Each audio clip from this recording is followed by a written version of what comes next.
husband. So how did you meet me? Well, we tell everybody that we met online, and that's true. We did meet online. And back when they had actual chat rooms on Yahoo, I think it was, Yahoo Chat.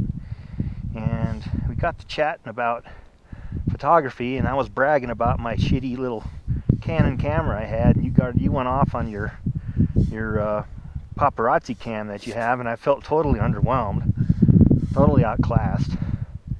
But we started sending pictures back and forth of hikes we took and stuff, and then we got to talking about history, and you were really into ACW, and I was like, what the fuck is ACW?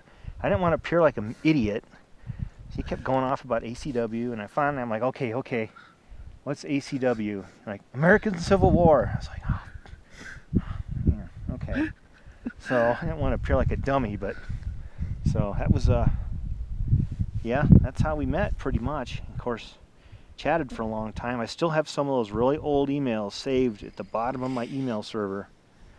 I haven't looked at them in years and years and years, but I have them saved back down there just because I thought they were kind of cool.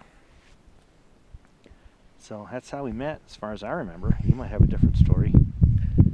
So how many years have we been together? 11 now, 10 and a half. That's 2017, 2007, 2006. I think about 11, if I remember right. I mean, I think our official anniversary of meeting is in September, so I believe it was probably September 2006, maybe. Tell me about the first date. Well, it's kind of cool. We both like cheese, so I went to the grocery store, King Soopers, and got a whole bunch of cheese, like Gouda and smoked Havarti and all this stuff. Brought them up to your house. I was really nervous because I didn't know what to expect. And you answered the door, and you're a lot taller than me. And I'm like, oh, what the hell? You know, you look really cool. So got out the cheese. We sat down. We were talking for a while. And you got some iced tea. It was that powdered iced tea, which I was like, man, this is horrible. But it was cold anyway, so we eating cheese, and then somehow our talk went around to hiking. And this had to be in September, because I remember that when we went hiking then that afternoon, we drove up in your truck and we went hiking at Dunraven, and as we were going along, little bits of sleet were kind of pelting us down a little bit, and it was cool. And I know that it had to be in September, like mid or kind of late September, because it was a cool day, not particularly sunny, but we were getting splattered by a little bit of sleet. And also, I think a thunderstorm came, and so we had to hustle back and get back in the truck real quick.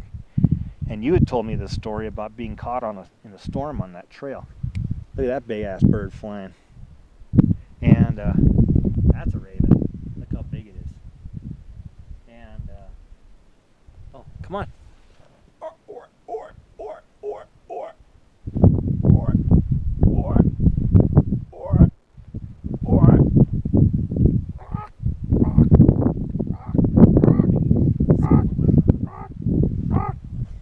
Alright, so that was our first date. It was really cool. I don't think I kissed you on that one though first. Wait, did I? No, because I remember distinctly kissing you. You did. Well, I remember distinctly kissing you on that trail at Rocky Mountain National Park. Oh, you kissed me on the first date? Okay, yeah. I remember kissing you. I remember you slipping you the tongue though in Rocky Mountain National Park. And I remember we were on that one trail, and there were like these big cliffs, and there was this rock right by itself. We were sitting there. Yeah, it's like a cave area, and I remember coming up and giving you a big wet kiss, because I was really, really liking you by that time. Yep, that's for sure. Remember the first time you told me you loved me? Oh, well, I remember doing that. I'm not sure exactly where that was, but I remember feeling it in my heart a while before then, but always being careful not to say too much because I didn't want to freak you out. I'm not sure where that was, though. I remember doing it. I remember being very nervous and then finally telling you, well, okay, so I think might have been right around my birthday, And then you got me that big leather journal from that handmade leather journal store online, which I still have. It's beautiful. And I remember looking at it and finally realizing, holy shit, this girl really likes me. You know, this girl really loves me. So I guess I better tell her, you know, in case something happens, at least she'll know that I love you. So what's it like? A lot of people might want to know what it's like being with a trans person. Well, trans people aren't that whole lot different from other people, that's for sure, but they have a certain amount of concerns, of course, body image being a big one, but that's not such a big problem with the person they're with. It's more of a problem that society might have with them. You know, love truly is blind. You just don't see your partner's flaws. You know, if you truly love them, you don't really care what they look like. You know, you just really care that you have this emotional connection with them. That's the important thing. And when you're in love with someone, you feel that powerful emotional connection, and it goes past everything. You know, it doesn't really matter if, you know, one person doesn't have the right length of hair or the right color eyes or the right body shape. Gosh, if you're in love with them, you don't even see that. All you see is that aura that kind of pulsates around them that says love, love, love, love. You know, so there's that. Well, trans people, at least, well, of course, you're different, though. You're very well adjusted. So there's been a few trans people we've met who are not adjusted very well. And I think a lot of that has to do with that little war that goes on inside them. You know, what am I? What is my identity? Who should I be? Who am I growing into being, or something like that? And I think they have that war that goes on inside their personality. And some people fight that battle and win it right away, and other people will fight it for the rest of their lives and may not ever really win. They may not ever really come to the conclusion that they are one thing or another. Now, I know gender is really fluid, and people can have male and female traits and stuff, but eventually people settle into what they feel like being. You know, I'm a man. I've felt like being a man my entire life, but for someone who doesn't feel that way, well, that's a big struggle. But you've got to get down to the conclusion of, well, if I'm not a man, I got to be a feminine person or so, eventually, or you can move between the two, but as long as you're comfortable moving between the two, but somehow you're going to have to become well adjusted. And the great thing about you is you are very well adjusted. So I don't know if it was such a struggle for us to come to the conclusions of, oh, you know, you are what you are. And I never had much of a problem with it. It just seemed to me that you knew what you wanted to be, and there you were. So I didn't have to put a whole lot of effort into making any of that work. You were the one doing all the heavy lifting, thankfully.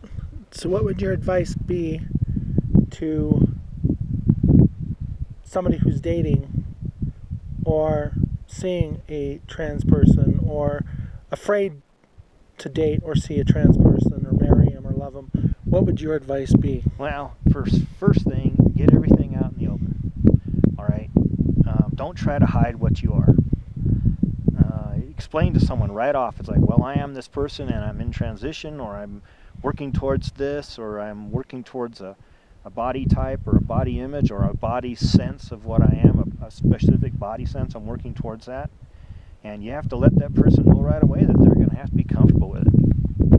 I tell you right now, I don't want to break any hearts out there, but 98% of the people in this world won't be comfortable with it, despite what they say. It's a hard road. It's not easy. But there are those out there who will put the effort into being with a person like that.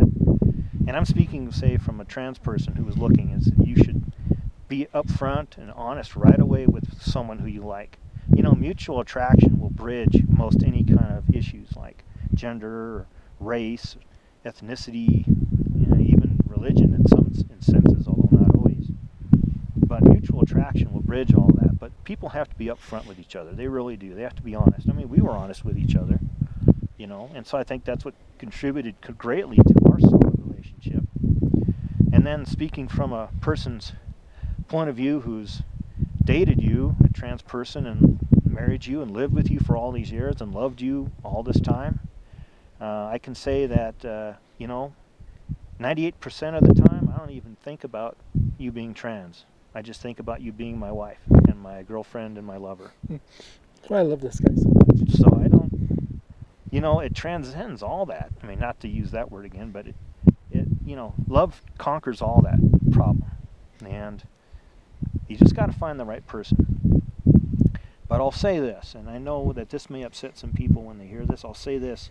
If you don't love yourself, you're probably not going to be able to love someone else or allow someone else to love you. So if you can conquer that first barrier of loving yourself as you are and what you're going to be, you know, then that's a huge step.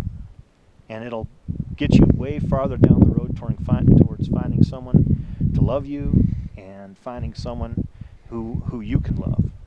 So that's my 2 cents worth on that. What's your fondest memory of us? Well, I think our time in Hawaii was really great. Let me think. It's been a tremendous amount of fond memories, that's for sure. A lot of times that we've taken hikes together. I've really enjoyed being, you know, within our kind of personal space and our sphere that we have. It just was really wonderful. You always feel like the greatest feelings and vibes.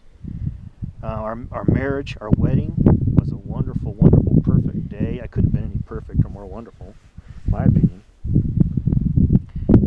One thing I will say is when I was sick and recovering from my surgery, you really took good care of me.